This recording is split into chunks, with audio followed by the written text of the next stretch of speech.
zaista kao tim Zagrebačkog velesajma poduzeli napor koji je rezultirao rezultatima kojima se ponosimo. Prvi put nakon 2008. godine promijenili smo negativni trend. Prvi put je Zagrebački velesajam smanjio gubitak za slobodno je reći veliki, ogromni 25%. Poslovni ljudi znaju što znači promjena trenda, svaka pa i najmanja, vidite, naša vlada se ponosi sa sitnim promjenom trenda od 0,1 ili 0,2%.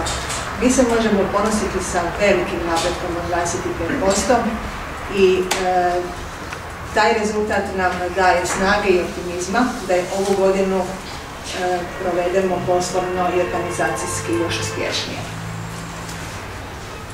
I drugo veliko zadovoljstvo koje imam je da ovu sezonu sajmovanja otvaram sa istim onim ljudima s kojima smo zatvorili prošlo. To je gospodin Zoran Nušurić, naš voditelj nautike i Interlibera.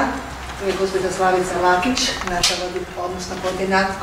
koordinatorica, voditeljica hotela i Gastrotek i vrlo uspješnog izdanja jesenjeg sajma glazbe i multimedije i infogamera, i multigamera.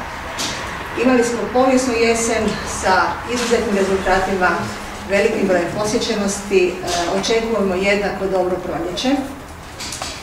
400 sudionika, odnosno 400 izlagača iz 34 zemlje, 5 paviljona o kojima će vam detaljnije govoriti kolege koji su za ovim stolom.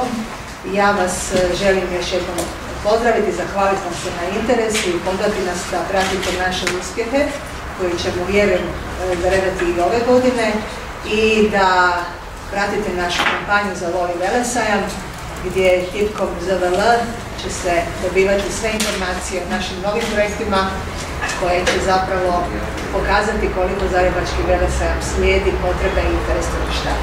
Hvala lijepo.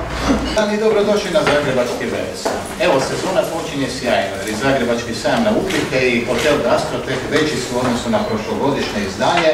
Nautika je malo veća, ali ipak veća, više od 300 izlagača, prošle godine 289 i uspjeli smo u potpunosti, u cijelosti popuniti 4 nautička paviljona, to su tradicionalni paviljone nautike 8A, 9, 11 i 10A. Ponuda je vrlo raznolika i to još jedan put potvrđuje poziciju Zagrebačkog sajma nautike na hrvatskom tržištu, a to znači da je daleko najposlovniji nautički sajam koji ima i najraznovrsniju ponudu. Jer osim bogate ponude broda, poglavito onih iz domaćih brodogradilišta, gdje možemo reći da ove godine praktički imamo sve jače hrvatske brodogradilište koje uspješno opstaju na tržištu, oni su tu u paviljonima Zagrebačkog velesajma, a ono što također tradicionalno karakterizira Zagrebačku nautiku, to je izvanredno bogata ponuda opreme. Ove godine pogotovo naglasak na vanjskim motorima, praktički svi brendovi koji su prisutni na hrvatskom tržištu prisutni su i ovdje.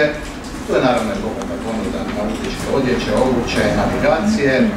Drago nam je da nakon nekog vremena opet imamo i Jedrilicu na sajmu. To je Jedrilica iz samogradnje I-550. Evo, danas smo uspješno riješili problem Njemački Argola koji ponosno stoji u paviljonu 10A.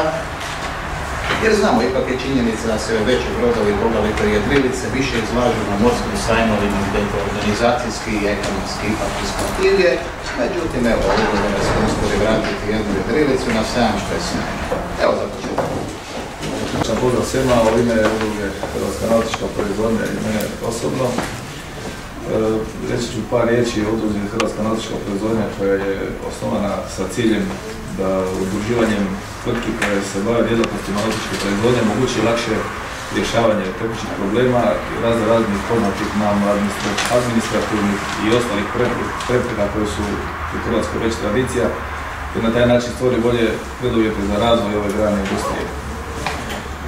Udruga ne okuplja samo proizvođače svih vrsta plovila od brodica do jahti, nego i kompletne prateće djelatnosti koje čine proizvođači i uvoznici opreme, motora, raznih usluga i svega ostaloga što spada u djelatnosti nautičke proizvodnje.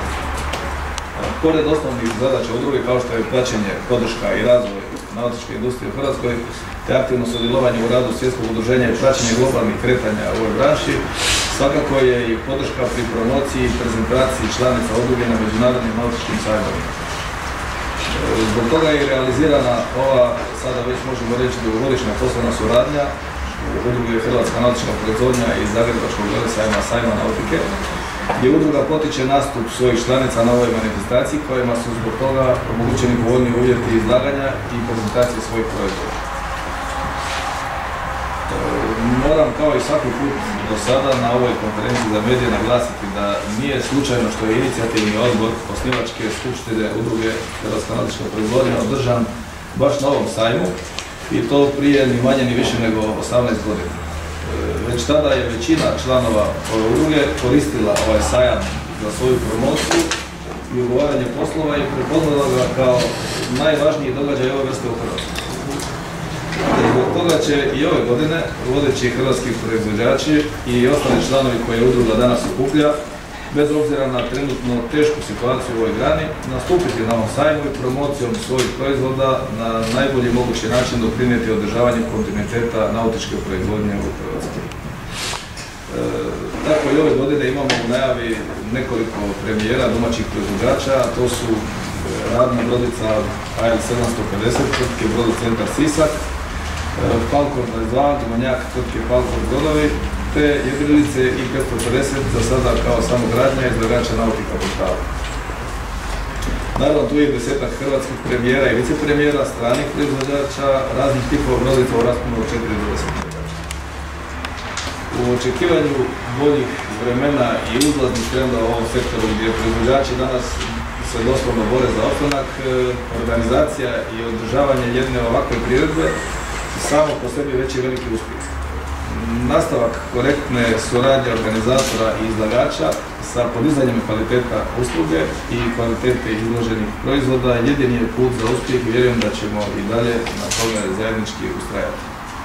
Ono što je važno i zbog čega imamo razloga biti optimisti je činjenica da pratimo svjetske trendove, da ni ovogodišnji sajam nautike nije manji od prošlogodišnjeg nego naprotiv, da kvaliteta izloženih domaćih proizvoda raste, a to znači da ćemo imati još jedan u nizu kvalitetan sajam nautike u Zagrebu. Hvala lijepo.